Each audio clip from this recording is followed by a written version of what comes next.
and every political party that is in this republic. And we've come to a conclusion that as young people of this county, our support when it comes to the senatorial race will support none other than Okengo Joel Nyambane. That's the conclusion we've had. And listen to me. We've not been sweet talked. We've not been given handouts.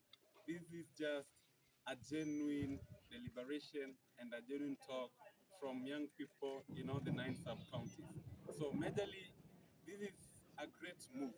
And what we want is what we want. And that's why we've come together and we've made that move and we've said, Senator Kisii County 2022 will stand with our own. A young man like us, somebody who've seen, has helped so many young people.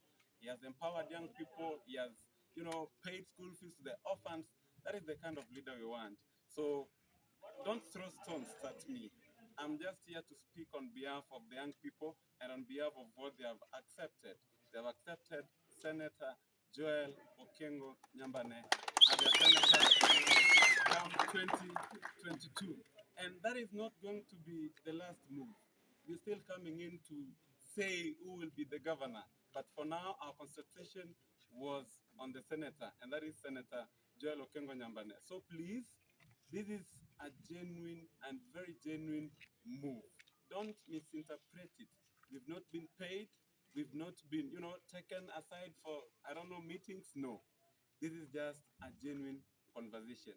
So please, to other young people who didn't manage to come here today, we'll be good ambassador of this message all over the 9 sub-counties that our stand as young people, it is to support Senator Joel Okengo Nyambane. Thank you so much.